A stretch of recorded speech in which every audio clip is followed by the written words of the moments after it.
Hello everyone, welcome back to the channel. Thank you guys for being here as always, and I apologize for the poor lighting and again a webcam video as opposed to using the nice camera.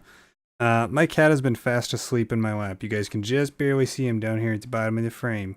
He has been fast asleep in my lap for the past 2 hours, and he's got no signs of moving.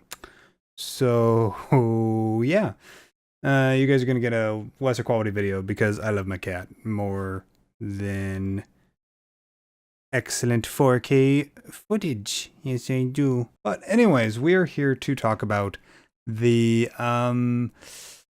Hollywood Reporter interview that they had with Bob Iger, CEO of Disney. And there was in the Hollywood Reporter article, it was very varied in its focus. It talked about Marvel, talked about the new streaming service, talked about Disneyland, talked about this, that, and the other thing, but Star Wars was brought up. And, well, I'm going to read you guys the excerpt that was put up here by, hi Navi, read you guys the excerpt that was put up here by the Star Wars Underworld. Good buddy of mine, Dominic Jones at the Star Wars Underworld, wrote up his article for it, and I'll put it up on the screen here for you. In response to the sort of question about did Solo's release date affect it, basically. Let me double check that, actually. I want to give you guys the exact proper thing. He said, where's the question?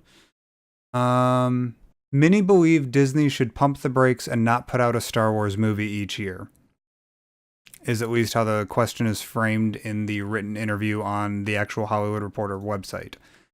Anyways, Bob Iger's response to that was, I made the timing decision, and as I look back, I think that's the mistake that I made.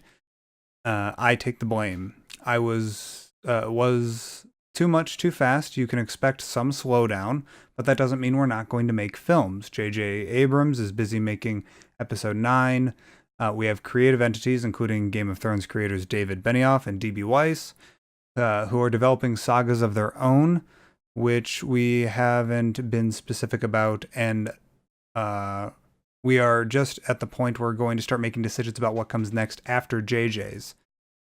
But I think we're going to be a little bit more careful about volume and timing, and the buck stops here on that. I'm pretty sure that the buck stops here on that is him being like, yeah, we're done with this line of questioning. With that being said, there's a lot to break down in that, and a lot of misinformation I see being thrown around the internet. That people reading into it more than I think that they should. For one, let's talk about the overall fact that they're going to slow down. Yeah, of course they're going to slow down. It just got bit in the ass when they released a movie 5 months after The Last Jedi came, or 6 months after The Last Jedi came out. Of course they're going to slow it down a little bit. Now, with that being said, there's a lot of reasons for it. Number one, yeah, people were pissed off about TLJ and didn't go see Solo, or they pirated it. That's a fact. What the number is a far different thing. I think that it was maybe a few thousand pissed off fanboys, not a few million, like they want to believe.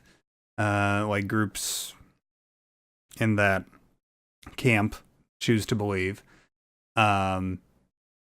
I think that another big problem with it is timing, and I think that that's what Disney thinks the problem is. Disney doesn't think that it's a problem with angry fanboys getting pissy about a movie on the internet. They're interested in things like, well, the fact that a large portion of the public, they were hyped up for Infinity War. They were still talking about Black Panther.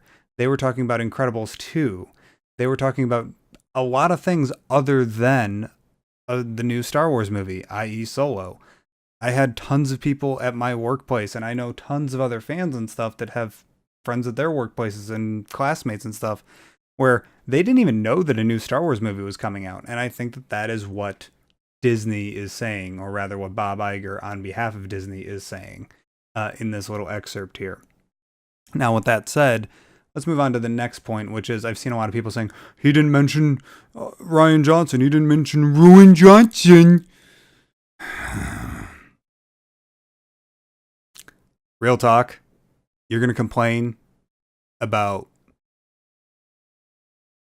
Rian Johnson telling a quick story about how people on set and in production meetings sometimes poked light fun at clearly false information being spread by a YouTuber, and he's punching down and bullying the fanboys. And then you turn around and you use ridiculous childlike schoolyard bullying. Ruin Johnson. As soon as you use Ruin Johnson in a sentence, unironically, nope. Get off my Twitter feed. Get out of my YouTube feed. No interest. Sorry. You take care. Wanna get treated like an adult? Act like one. Anyways, but people have been talking about the fact that he didn't mention Rian Johnson. I think he didn't mention Rian Johnson because he knows that people are still pissed off about The Last Jedi. For one thing, he is kind of distancing himself from that project because, well, right now it's better for him to talk about the Game of Thrones people, Dan and Dave. But he didn't exclude Rian Johnson either. We have creative entities, including Game of Thrones people, who are developing their own sagas. Sagas. So the bottom line is, it looks like the Star Wars, I'm going to guess that the Star Wars story or the Star Wars anthology theatrical film releases are probably dead in the water right now. That's my guess. My guess is that we're going to be getting big, massive events once every year, maybe once every 2 years, where Dan and Dave and then Rian Johnson are going to trade off years making these movies. They're just going to work for 6 years on their 2 trilogies or whatever, on their own trilogy, and then alternate back and forth. Or Rian Johnson might not even start on his trilogy. We might not even see Rian Johnson's trilogy until 2024 because they want to make sure that it's one saga and then the next saga. We'll see. And then we might be seeing, now you're gonna get up? Really? Really? Anyways. That is where I was at. I've got a feeling that the Star Wars story brand, they're not going to be theatrical releases anymore. I've got a funny feeling. This is, again, just a gut feeling. This is just some 28-year-old dude sitting in his, mobile home making stupid internet videos to put up on this stupid site called YouTube and complaining about Star Wars on Twitter.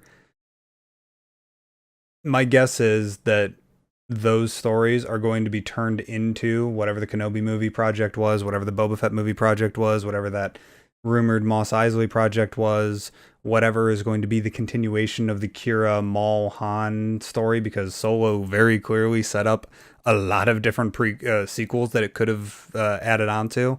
I have a feeling that those stories are going to be toned back quite a bit from theatrical movie budgets back to $25-50 million budget streaming movies.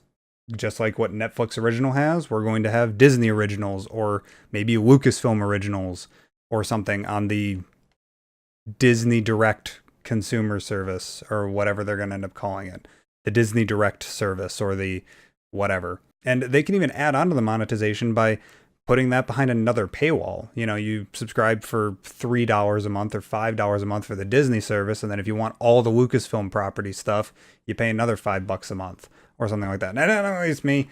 I know that people might get upset if they end up going that way, but I spend a lot more than $10 a month on useless plastic spaceships. So I'm willing to spend $10 a month just to be able to watch whatever Star Wars whenever I want to.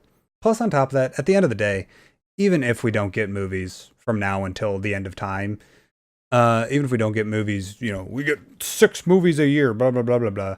We still have Resistance. We still have the Favreau show. We still have the Darth Vader comic series. We still have the main line of Star Wars comics. We still have Age of Rebellion, Age of Resistance, and Age of Republic comics coming. We still have Master and Apprentice, Queen's Shadow, probably the novelization for Episode 9, plus how many tie-in novels for Episode 9. Plus the Clone Wars, the reboot of the Clone Wars that's coming out next year with the streaming service. Star Wars isn't going anywhere. And if I'm being completely honest, if you did boycott Solo, you shot yourselves in the foot. Because Solo was a return to what you loved about Star Wars. And you didn't go see it because Rian Johnson and J.J. Abrams and Kathleen Kennedy, the executive producers, including J.J. Abrams, they they made a movie that you didn't like in The Last Jedi. They took a step away from that classic Star Wars-y feel. So, yeah, looks like the Star Wars story idea is dead, at least in the water, in the form that we've been getting it. Rogue One, Solo. We're not going to be seeing an Obi-Wan movie soon. We're not going to be seeing a Boba Fett movie soon, at least not in the traditional theatrical release sense. And I mean, at the end of the day, just to end on a positive note, I'm totally fine with that. Like, my idea for an Obi-Wan movie in my head is straight up like $15-20 million max. Like, you've got like 3 sets to build. You're gonna need Ewan McGregor, and that's gonna be like $2 million probably at least. Then the crew, which will be whatever, sets will be whatever, and then maybe get Liam Neeson in there, and maybe Hayden Christensen, and you can do an Obi-Wan film, direct to streaming film that's 90 minutes or 80 minutes long. And I think that would be incredible. Just have him in his hut having PTSD flashbacks, and that would be an incredibly compelling story to me. And you could do that with the Mos Eisley idea. You could do that with the Boba Fett idea even. You only need to just have it just revolving around this one sector in the Coruscanti underworld. You can make incredibly compelling Star Wars stories without spending $250-300 million on a theatrical budget. So yeah, I just wanted to get at least a video out there to you guys. I'm going to be doing a commentary on probably either the Clone Wars movie or the Phantom Menace, either sometime this weekend. I don't know. We'll see. We'll see what I end up doing. I might end up going back and reviewing the last half of A Certain Point of View. We'll see what the next video out on the channel is. But either way, you guys have a wonderful one. And as always, may the Force be with you guys. Take care.